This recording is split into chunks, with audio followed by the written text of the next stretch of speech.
Most people grow up hearing one simple message about debt: stay away from it. And because of that conditioning, they treat all debt as if it were poison. But here's the truth. Debt itself is neutral. It's not good. It's not bad. It's a tool. And like any tool, it can build or it can destroy depending on how it's used. The same hammer that builds a house can also break a window. The tool isn't the problem. The way you use it is. That's where the real difference between good debt and bad debt comes into focus. Good debt is the kind of debt that multiplies wealth. It funds assets, things that generate income, appreciate in value, or create leverage for growth. Bad debt is the kind of debt that diminishes wealth. It funds consumption, things that lose value the moment you buy them, things that satisfy an urge but provide no long-term return. Let's break this down practically. If you borrow money to buy a car that depreciates the moment you drive it off the lot, and all it does is drain your cash flow with monthly payments, that's bad debt. But if you borrow money to acquire a piece of real estate that tenants pay off for you while you pocket the extra cash flow, that's good debt. The same structure, loan, used in two completely different ways. One makes you poorer, the other makes you wealthier. The middle class often sees debt as a trap because that's how they've experienced it. They've used it primarily for consumption, credit cards for shopping, loans for cars, mortgages for houses that don't produce income. To them, debt has been a burden, something that takes from them month after month. But the wealthy see debt as leverage. They understand that used strategically, debt can accelerate their growth. They don't just borrow to spend, they borrow to build. And here's where the psychological depth comes in. The way you view debt reflects how you view money itself. If money is primarily a tool for consumption, then debt will also be used for consumption. If money is a tool for creation, then debt becomes fuel for creation. That's why the same financial instrument enslaves one person and empowers another. It's not the loan that makes the difference. It's the mindset of the borrower. Think of debt like fire. In the hands of someone careless, fire burns down the house. In the hands of someone wise, fire warms the house, cooks the food, and provides light. Debt is the same way. Without wisdom, it consumes. With wisdom, it produces. That's why the wealthy don't fear debt, they fear ignorance. Because ignorance in the presence of debt guarantees destruction. But wisdom in the presence of debt creates multiplication. Now, does that mean you should take on every loan that's offered to you? Absolutely not. Good debt is intentional. It's strategic. It's backed by a clear plan for cash flow and growth. Bad debt, on the other hand, is emotional. It's reactive. It comes from wanting something now instead of building for something greater later. The truth is, most people get into bad debt not because they don't understand numbers, but because they don't understand themselves. They use debt to buy significance, to feed impatience, to feel better in the moment. But those moments of pleasure come with years of financial pain. Good debt requires maturity. It requires discipline. It requires you to think beyond today and see how today's borrowing positions you for tomorrow's wealth. That's why wealthy people can confidently take on millions in debt while someone else panics over a few $1,000s. It's not about the number. It's about what the debt is tied to. Is it tied to something that produces or something that consumes? Here's the uncomfortable truth. Many people stay poor not because they lack opportunity, but because they misuse the very tools that could have built their freedom. They take the hammer and break glass instead of building a house. They take the fire and burn the field instead of cooking the harvest. They take debt and buy things that die with time instead of things that grow with time. So the challenge is to shift your thinking, stop demonizing debt as if it were the enemy, and start asking yourself, what am I using this for? If the answer is consumption, you're stepping into a trap. If the answer is creation and you've done the homework to ensure it produces, you're stepping into leverage. And I'll leave you with this thought: debt will always move you in one of two directions, toward slavery or toward freedom. The direction depends entirely on whether you use it to feed your appetite or to fund your assets. So don't just ask, is this debt? Ask, does this debt build me or does it bind me? Because the answer to that question is the answer to your financial future. When people think about debt, most of them only look at the numbers, the interest rate, the payment schedule, the balance due. They see it as a financial transaction, nothing more. But the truth is, the difference between good debt and bad debt isn't just financial, it's psychological. It's about what the debt does to your mind, your habits, and ultimately your future. Because long before debt shows up in your bank account, it shows up in your thinking. Bad debt creates a cycle of dependence. It puts you in a position where you're constantly working to pay for decisions of the past. It traps you in the story of yesterday so that every dollar you earn today is already spoken for. That's why it feels heavy. That's why it feels suffocating. It locks you in the mentality of survival, always behind, always trying to catch up, never able to get ahead. Good debt, on the other hand, creates a cycle of empowerment. It places you in a position where the money you borrow today is building tomorrow. It transforms your mindset from how do I get by to how do I multiply. The psychology of good debt is expansive. It stretches your vision. It demands responsibility, and it challenges you to think in terms of growth instead of scarcity. Let's consider how this plays out. When someone takes on bad debt, say maxing out a credit card for a vacation or financing furniture that will lose value the moment it's delivered, the psychological payoff is short-lived. It feels good in the moment, but when the bill arrives, the joy is gone and the weight of obligation replaces it. Over time, this pattern doesn't just drain their finances, it drains their confidence. It reinforces the belief that they are trapped, that money is always slipping away, that they are powerless. That belief system is far more dangerous than the balance on the account. But with good debt, the experience is completely different. Imagine someone who takes on a loan to acquire a property that produces rental income. At first, it may feel like a stretch. It requires discipline, planning, and vision. But as the asset begins to pay for itself, the psychology shifts. They start to experience what it feels like to be on the other side of debt, not the side where debt owns you, but the side where debt works for you. That shift builds confidence. It reinforces the belief that wealth is possible, that they can create leverage, that they can shape their financial future instead of being shaped by it. This is why the wealthy think so differently about debt. They don't just measure the costs, they measure the mindset. They ask, what will this debt train me to believe about myself? Will it reinforce habits of discipline, patience, and foresight, or will it reinforce habits of consumption, impatience, and escape? Because money is not just an economic resource, it is a psychological teacher. Every financial decision is teaching you something about who you are and what you value. That's why you have to go deeper than the numbers. If a debt leaves you feeling trapped, anxious, and smaller than you were before, it's probably bad debt, even if the interest rate looks attractive. If a debt stretches you to grow, disciplines you to think long-term, and positions you to build something greater, it's probably good debt, even if it feels like a challenge in the moment. The difference isn't on the paper. It's in the posture it creates in you. Here's a way to think about it. Bad debt diminishes your choices. It narrows your future. It says, because you spent yesterday, you can't decide freely today. Good debt expands your choices. It opens your future. It says, because you invested yesterday, you have more freedom today. And freedom at its core is what wealth is really about. Wealth isn't just the accumulation of money. It's the expansion of choice. The ability to decide what your life looks like without being controlled by circumstance. So when you consider debt, don't just ask what it costs in dollars. Ask what it costs in identity. Ask whether it's reinforcing scarcity or building abundance in your thinking. Because once your psychology is enslaved to bad debt, even a raise, a promotion, or a windfall won't set you free. You'll just find new ways to stay trapped. But once your psychology has been trained by good debt, you'll see opportunities everywhere. You'll stop asking, can I afford this? And start asking, how can I make this produce? That's the mindset shift that separates the wealthy from everyone else. The question then isn't simply whether you carry debt, it's whether your debt carries you toward empowerment or enslavement.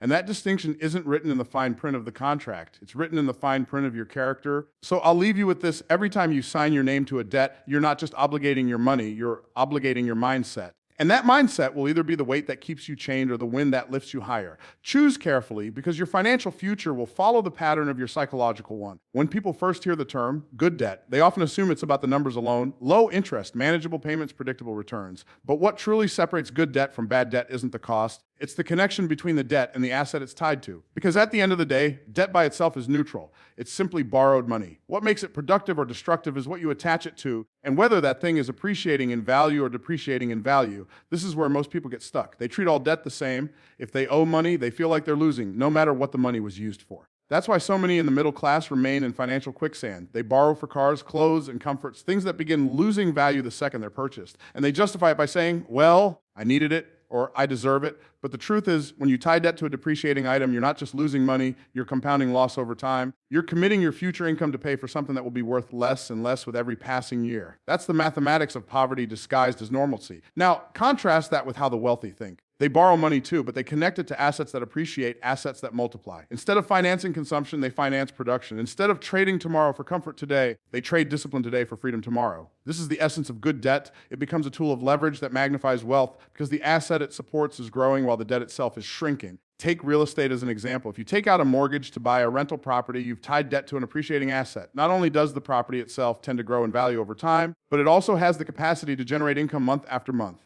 And here's where the magic happens. The tenants pay down the debt for you while you retain the ownership of the appreciating asset. Over years, the debt decreases, the value increases, and your wealth multiplies. That's not a burden, that's leverage. Compare that with financing a brand new luxury car. The moment you drive it off the lot, it loses a significant portion of its value. Every month you make a payment, you're throwing money at something that's sinking, not rising.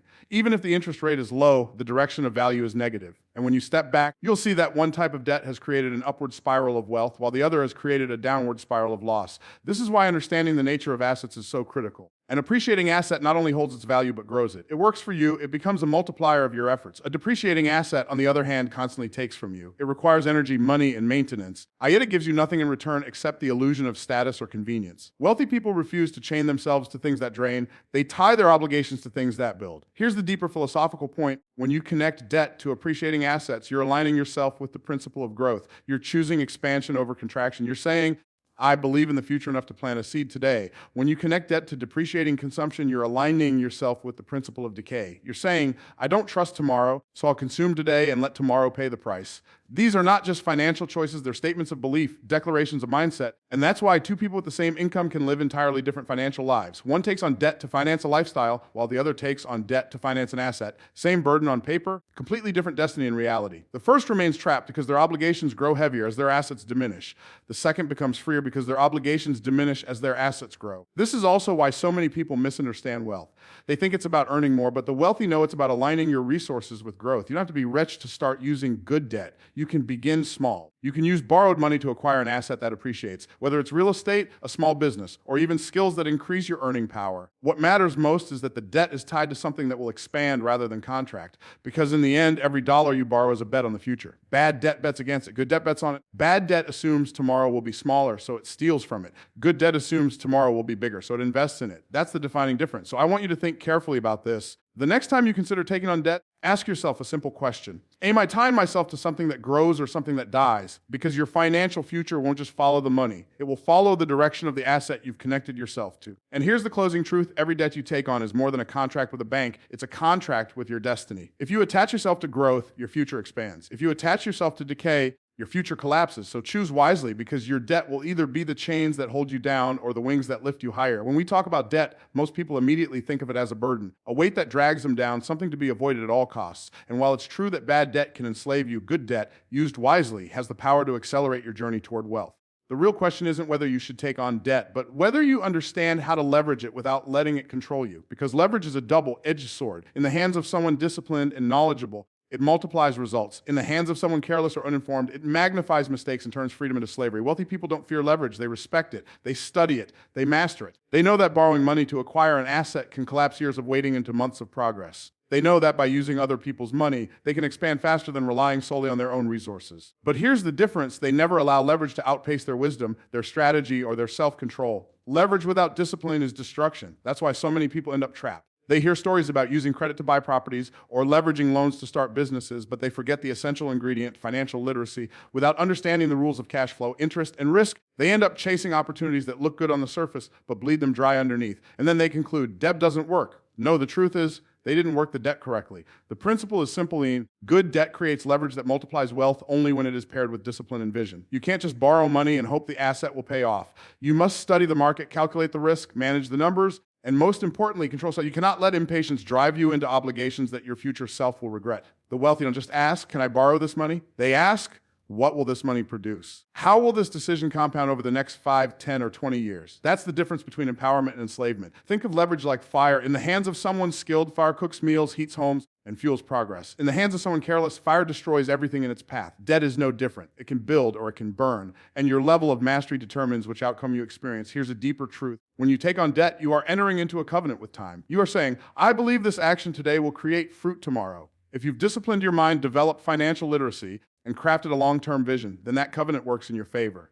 But if you act out of greed, fear, or impulse, then you've essentially mortgaged your future for a temporary illusion. The debt will remind you of that choice every single month. This is why wealthy people practice restraint. They don't use leverage to keep up with appearances. They use it to expand their freedom. They borrow only when the path is clear, when the asset is productive, and when the numbers align. And most importantly, they have the patience to say no to short-term temptations so they can say yes to long-term abundance. Now let's flip the lens. Think of the middle-class pattern. They often use leverage not as a tool, but as a crutch. They borrow to cover lifestyle rather than to build wealth. They expand consumption instead of production. And because they lack the discipline to master leverage, they become mastered by it. The credit card dictates their decisions. The car loan dictates their budget. The mortgage dictates their stress level. They no longer own the debt owns them. But it doesn't have to be that way. The same tool that enslaves one person can liberate another. The same debt that traps one family in endless payments can catapult another into financial freedom. The difference lies not in the debt itself, but in the mindset of the borrower. If you choose to learn, if you choose to discipline yourself, if you choose to see debt as a servant rather than a master, you can turn leverage into one of the most powerful wealth-building forces in your life. So here's the challenge.